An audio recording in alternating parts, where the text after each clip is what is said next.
Hey guys, welcome to the second Fingtam Languages podcast. I'm here with my buddy Kren, who is in Colombia right now learning Spanish. So, welcome to the podcast, man. Thanks for having me. Yeah. So, this is a guy who I traveled to Colombia with last year. And actually, I'm going to let you just explain your situation a little bit because you can do a lot better than I can. Just talk a Sure. little bit about your family, why you're in Colombia, Sure. how your Spanish is. Okay. So my dad was born in Colombia. Actually, give me 1 second. I'm gonna shut the door real quick. Yeah, it's fine. Yeah. So while he's doing that, this is not a podcast just for talking with the language learning experts. I guess I should mention this up front. Before I've done podcasts with people that have their own language learning channels and stuff, and I don't want all of them to be like that. I want some insight from people that are just in the country, just learning how to learn languages themselves. So when we went to Colombia, we had a lot of conversations about this, about the best techniques for language learning. So that's what I thought it would be interesting to talk to him about this. So go ahead. Okay, so my dad was born in Colombia, moved to the States in his 30s. So the rest of his family is still here. So I'm in a fortunate position where I'm able to just come and stay with my family. But I'm also at the same time in an unfortunate position, which it's hard. It was hard for me to communicate with my family. Right. I knew the basics. Hey, how are you doing? I'm doing well. But it was just very, very basic conversation. So the opportunity came where I could do all of my schoolwork online. Mm-hmm. Oh, I'm losing you. Since February 6th. I've been here since February 6th. Okay. Today's April 4th. So it's been a little over 8 weeks. Today's Wednesday. So yesterday was 8 weeks. And I have about another 16 to 17 left. Cool. Before I have to go back and finish school. My cousin speaks full English, and he got his base. My uncle and cousin moved to the United States in like 2001. Yeah. They only stayed for like a year. But with that base of my cousin and uncle being completely submerged in the English language, they learned English. Granted, they didn't learn everything in that year, but it gave them the base to be able to learn more. And as we talked about when you were here, being forced to practice is the biggest thing. Mm-hmm. Especially for me, is I find out every day that I know a lot more than I think I do. Right. But because I'm too, shy or too scared to try it, I don't know. And through being here for 8 weeks, it's not like, United States where you can find a lot of people that speak Spanish. You can find some people that speak English, but it's not very common. So Right. I'm required to speak Spanish anywhere outside of my house with my cousin and uncle. Yeah, that's nice. So, with your cousin and your uncle speaking such good English, honestly, how much do you practice Spanish in the house? Well, my dad told my cousin and uncle, hey, I want you to speak Spanish to him. Mm-hmm. So I do get a bit of Spanish practice from my uncle. My cousin just talks to me in English. Yeah. But I know. my uncle does talk to me a lot in Spanish unless it's something that is super important or needs to be very clear, then they'll talk to me in English. Right. But at the same time, outside. Oh, I'm losing you again. I'm usually out with our friend group. Back? Yeah, okay. I'm usually out with our friends group who don't speak English. So even though I get more practice outside the house than in the house, but yeah. With my uncle, and then you remember Anna, who doesn't speak any English. Right. Anna's our, for lack of a better term, our maid. Right. She doesn't speak any English, so if I want something, I have to say it in Spanish. And then my grandma does not speak any English, so I talk to her in Spanish. So I'd say at the house it's probably 60-40 English to Spanish, but outside the house it's 90-10 Spanish to English. Yeah, that's pretty good though. I mean, it's a real easy trap to fall into, to travel to a foreign country and just get stuck in English mode all the time. Yeah. So even 60-40 is pretty good. Sometimes I think language learning, we're kind of at a disadvantage if our if our native language is English, because it is by far the most widely learned language in the world. You know, everyone's trying to learn English. Yep. You know? Because it's the English is the language of business. Mm-hmm. So even though more people speak Mandarin Chinese, just because there's more Chinese people, more people are trying to learn English. Right. So. Right. And so I want to talk about your grandma really quick, because she doesn't speak any English. No. I remember, so when I went to Colombia with Kren, I would a lot of times have to translate for him so that he could speak to his grandma. You know, telling stories and stuff. Remember, we would do all those stories in the car. Yeah. And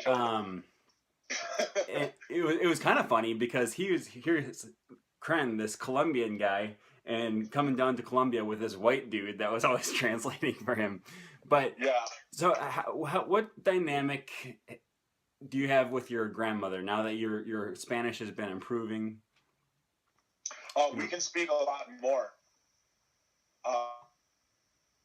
My Spanish, I wouldn't say it's to the point yet where I could go off on my own.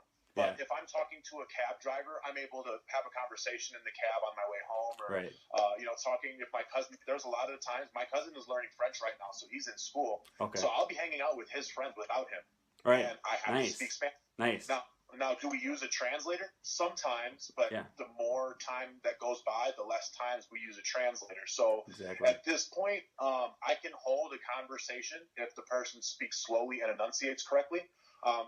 Even though it's wrong, sometimes they can still understand me. Yeah, so exactly. It's like, if we go down to Chicago or Waukegan and we go to, a produce market, and the people there, they speak English, but their grammar is bad, but you know what they're saying? That's how my Spanish is right now. Yeah, and that's the important stuff, dude. Like, being able to get where you're going in the cab, hanging out with your friends, having a relationship with your grandmother, who, who knows how much longer you're going to have with her, right? Like, who cares if you speak perfect Spanish?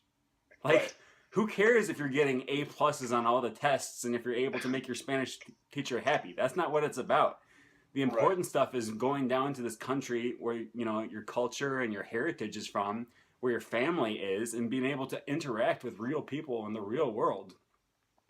Yeah, like before I came, people would ask me, "Oh, do you know Spanish?" Because when I worked at the bank, if someone needed their transaction done in Spanish, they came to me because I knew the most. Right. Same when I worked at Verizon, but it was a lot less words. Always in the present tense. I couldn't use past or future. Yeah, I remember that. And there was a lot of pointing. But I got the job done. So it's like, not really, but I know the basics, where if I went to a different country, I'd know how to not be rude by saying hello, please, thank you, in minor basic conversation. Right.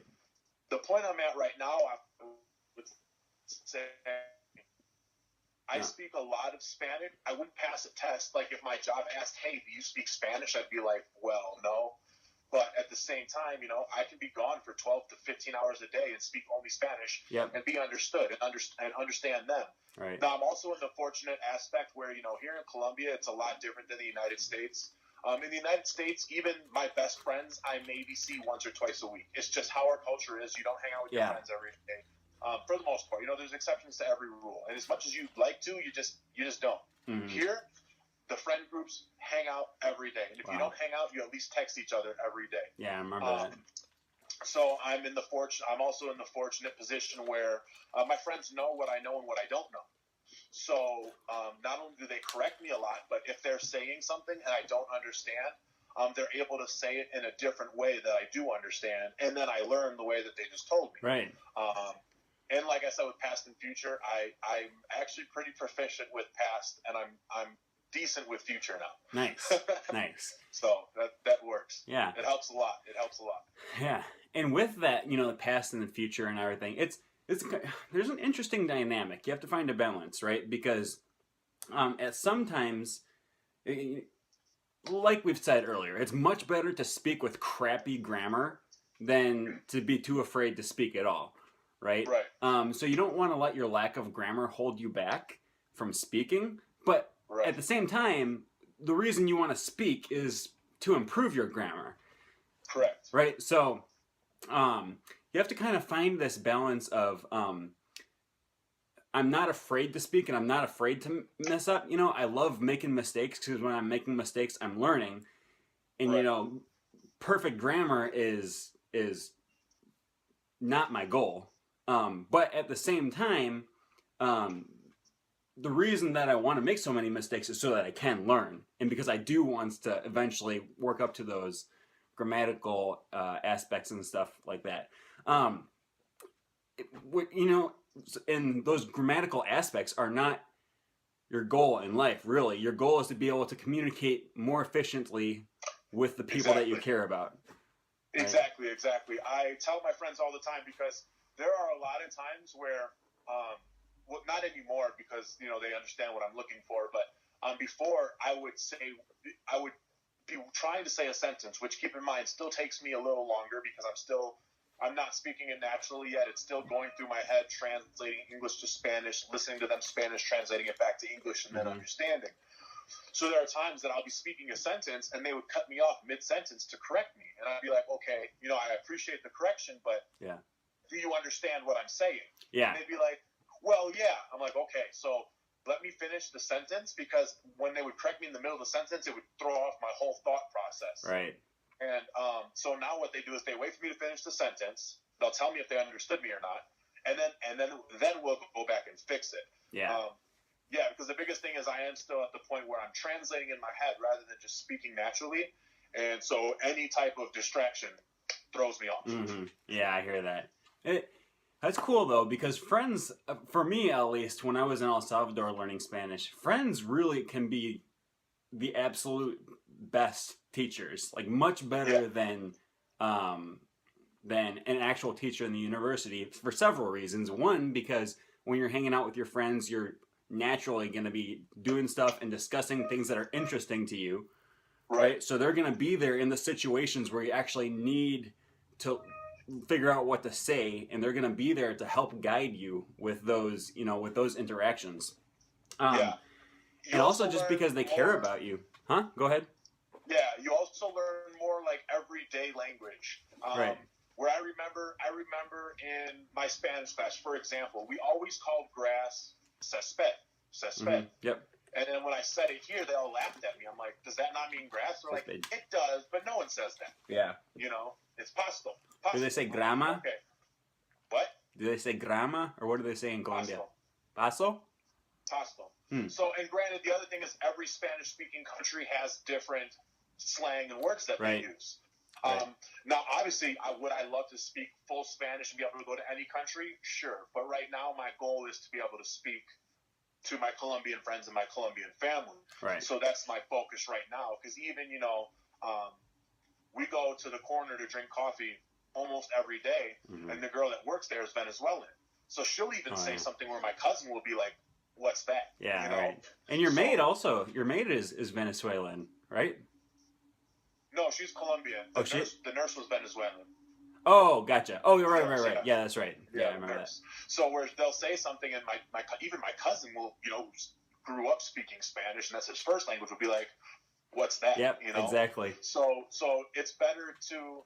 And the other problem, what I've learned, and I don't think it's the case anymore, but going back 12 years when we were in high school, yes, it's been that long. Yeah. They were teaching. Yeah. Yep. I was thinking today, this is my 10-year high school. 10-year anniversary this year. Yeah. Or 10-year. But they teach Spain Spanish, which is quite a bit different than that's interesting. Mexican and Latin American Spanish. Mm-hmm.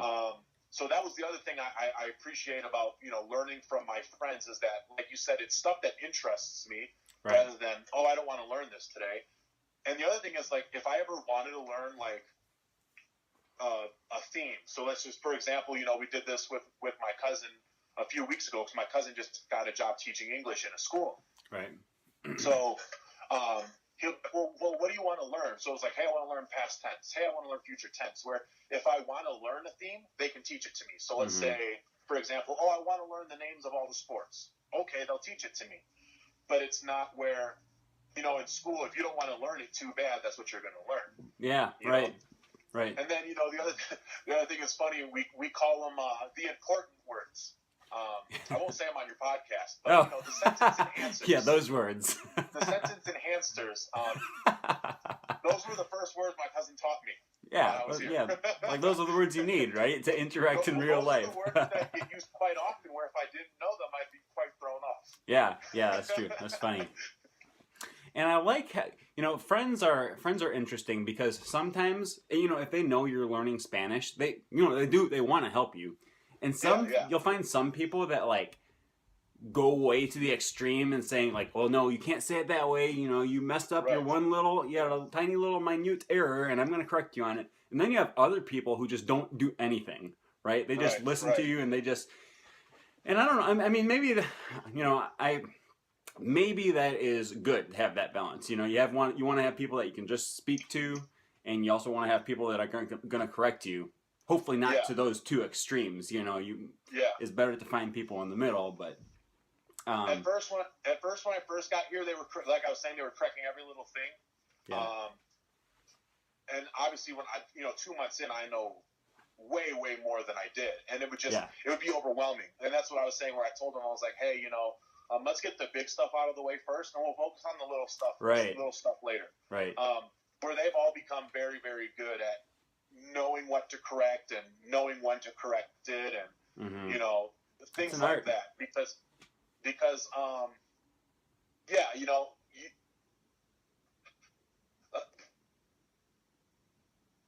down, be able to be understood and understand them.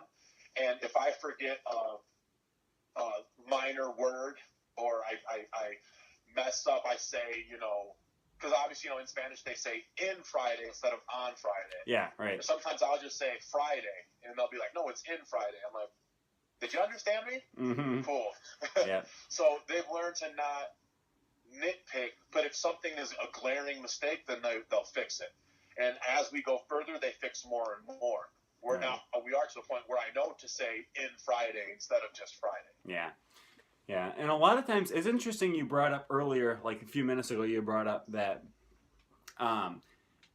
in Spanish classes, they just decide what they're going to teach the class and then you learn it and you have no say, right? But with friends and family, you can kind of determine for yourself what you want to learn. And I think that's huge. Because, I don't want to learn how to say, my brother is a lawyer, right? Because my brother's not a lawyer. Why do I have to say that, right? You're going to learn things that are important to you. Like what did you call them? Your important words or your... My important words. Yeah. You want to learn how to say abuela because that's something you're going to say all the time in your situation. I don't know, whatever is the things that you guys do. You said you go out for coffee every day or whatever. Yeah. You're going to want to learn I know how to say, hey, are we going for coffee tonight? Yep, or all the different types of pastries and stuff in shop. Man, that just brings me right back to when we were going out to that pastry shop. It's so cheap, Yeah. That's awesome. You get this big plate of all these pastries and coffee for like, what, for $2? I actually caught myself thinking about you the other day because you remember how we talked about when we were here for you're cut. 1,000 pesos more. Maybe it's like 30 cents. I cut out. You got cut off there. I didn't hear what you said. Something I heard 30,000 pesos more or something. No. I was thinking about you because you remember when we were here, we're like, oh, that's 1,000 pesos more, and really it's only like 30 cents. Right. Yeah, I caught myself doing that again the other day because they say 1,000 is a buck. So let's say a buck, Right. So I'm thinking in terms of 1,000 pesos as a buck, forgetting that it's like 30 cents. Right. But I did learn how to take public transportation, which is another reason why I needed to learn Spanish in case I need to ask, which bus I'm going on or anything. Right. And I caught myself walking like 10 blocks and taking a bus instead of taking an Uber for the difference of like 1,500 pesos, which is like 50 cents. 40. Yeah. Right. That's funny. Yeah. Yeah. So you start to. Yeah, it's funny. So Well, remember. I was thinking about that the other day when we were talking about like, oh wait, why do we care? It's only $1. Right. Yeah. It's like very minute amounts of money, and we're going way out of the way. That's funny. Yeah. So have you been using like Duolingo, Memrise, any kind of apps or anything? I use Memrise a lot. I'm not a fan of Duolingo. At this point, what I've realized is grammar is very easy to learn and to be corrected on. Yeah. That's probably the easiest thing for my friends to say, hey, no, you said that wrong. Right. This is how you should say it. And it's also, I know from my base Spanish class, I know the rules of conjugation. Sure. So grammar was an easier thing for me. And Duolingo would kind of just make me angry. Yeah. Because, it'd be like, I just wasn't a fan of it. And what I'm realizing now that I have, I learned a lot. Probably in my first 4 weeks, I learned an immense amount of grammar in Spanish. Right. And what I'm realizing now is what I know well, but I don't really have a way to learn more vocabulary. Yeah. So I'm using the Memrise because they more focus on vocabulary rather than speaking and spelling and grammar. Yeah. Again, because if I say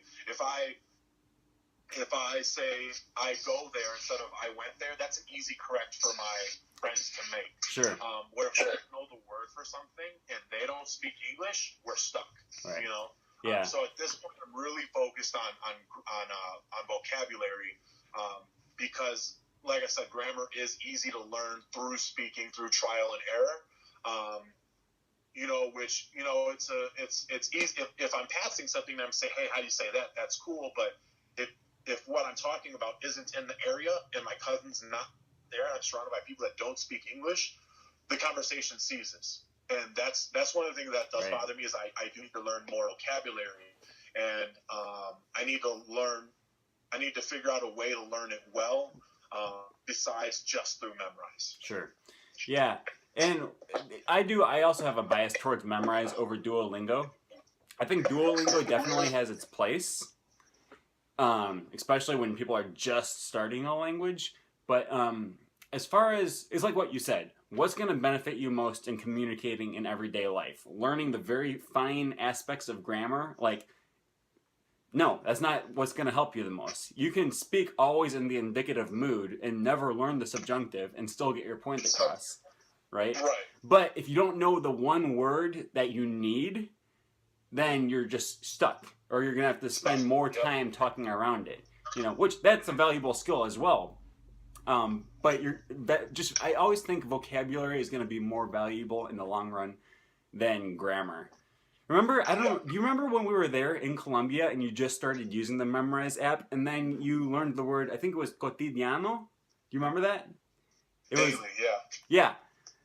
And all of a sudden this word started coming up, like you started using it all the time.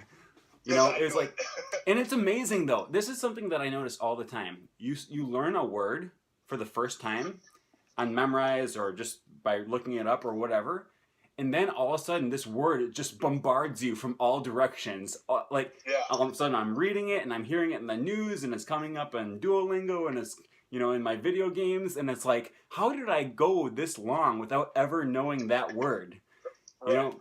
But it's really cool when you learn a vocabulary word like that. And then you just all of a sudden are getting all these repetitions right away. Yeah. And that's how I learned all my bad words right away. Yeah, right.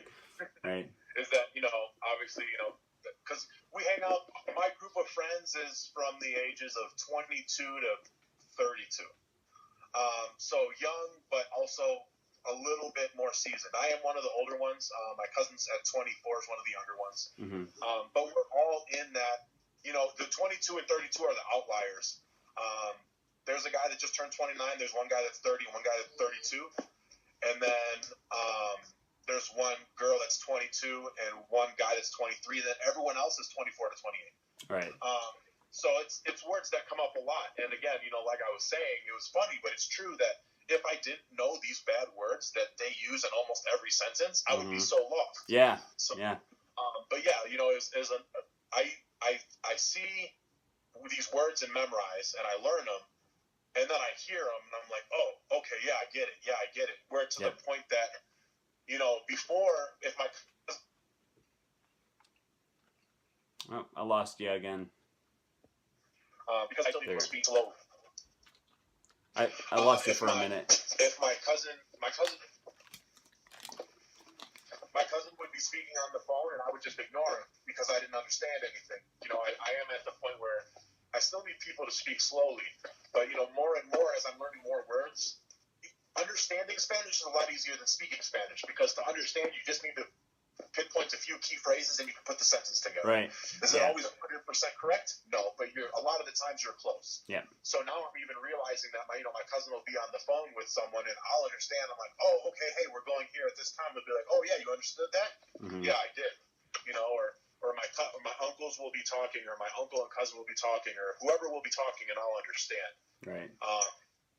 So yeah, it's absolutely true. It's even the same thing in learning more English words. Obviously me and you don't know every word in the dictionary. Yeah, exactly. The same thing. I'll hear a word and I'll be like, I hear that word way more than I thought I did. Mm-hmm.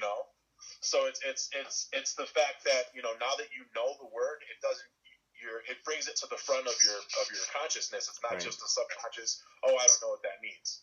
Yeah. And that's a cool experience when you start catching these words that like are kind of vague or not as common, and then you just start understanding more and more. And whereas before you were in this country and you didn't understand anything and it was totally foreign, and now all of a sudden you're a part of it and you're understanding it. It's a cool experience for sure. Yeah, I remember when we went to Cartagena and we got in the cab driver, and then the cab with the cab driver. Yeah.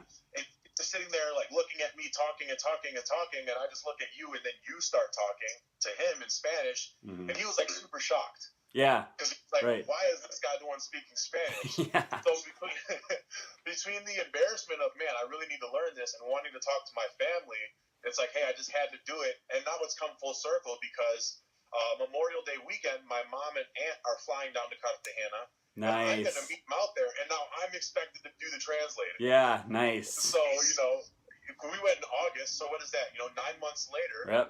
Yep. Now I'm expected to do your job. That's funny. And that's what every master wants of his Padawans. Yeah. All right. Yeah. Well, our video's at about almost 30 minutes now. You got anything else to say or encouragements for listeners or anything before we go? Yeah. Aaron can tell you when I first came the first time, I was too scared to speak. Even though I knew a little bit, I knew a sufficient amount. I was too scared to speak because I was too scared to mess up. You can't be scared to mess up. Right. Otherwise, you'll never learn. So right. I'll leave you guys with this story. After about 2 weeks here with Aaron, we were here, almost 2 weeks. We went to, like I said, and when we came back, I was, excited at this point. I'm thinking that I know more than I do. So I'm trying to talk to my grandma and tell her about how me and Aaron's trip was. Okay, hold on. You cut off there for a minute, though. This is after we went to Cartagena, which is another city in Colombia, and then we came back. And then you were talking to your grandma? But Cartagena's like the vacation city. It's like it's like Cancun. It would be like the Miami of the United States. All the rap artists talk about it in the Spanish music. So it's paradise. Right. So I'm wanting to tell my grandma, because we're leaving the next day. So I'm talking to my grandma as much as possible because at this point I knew I wanted to come, but I wasn't sure if my school schedule would allow me to, because I am so close to being graduated that if my classes weren't offered online, I was going to be out of luck. So I'm talking to my grandma like, hey, I'm telling her about how our trip was, and I'm super excited that I'm able to speak all this Spanish, and I messed up really bad talking to my grandma. So do you remember what I'm talking about? No, I don't remember the story. So I'm sitting here telling her, I'm like, I'm saying, we loved Cartagena. We liked it so much. Oh, blah, blah, blah. Yeah, now I remember. And because even though gustar, if you like something, you say, a mí me gusta, So, but what I didn't realize is that it literally translates to, it pleases me. So while I'm sitting there speaking Spanish and my uncle is cracking up and my cousin's cracking up and Aaron is cracking up, I'm not understanding why. And later they explained it to me that I said that me and Aaron either A, pleased each other, or B, pleased ourselves. Yeah. Either one is bad. Because you said nos gustamos. Nos gustamos, yeah. Because I'm thinking that, we liked. No, I said we pleased each other. And that's not what we did in Cartagena. No. So that's funny. That's the story I wanted to leave you with, because even though I messed up really bad, I know not to say that anymore. Mm-hmm. I know what Gustar literally translates to, and Right. I can use it properly. It was a learning experience, and you're going to remember that forever. Yeah, right? No, I will definitely remember that I told my grandma that I pleased another man in the Paradise City. Yeah, and even though it was embarrassing at the time, like now it's just a funny story, you know. Oh, it's hilarious. Yeah, I love that story because it shows that, like, even if you don't know, you have to practice, because if you don't practice, you won't get better. You can study all the books in the world. You can watch all the videos. You can do memorize and Duolingo all the way to the end. If you're not practicing with someone, it doesn't matter. Mm-hmm. You know, you're not going to achieve anything. That's exactly right. All right. So that's the story I wanted to leave everyone with. Sweet. That's a good one. That's a good way to end it. So thanks for coming on the show, man. And for the rest of you who are viewing this, thanks for watching the video. If you like the video and you want some more, you can subscribe. And we'll see you guys in our next video.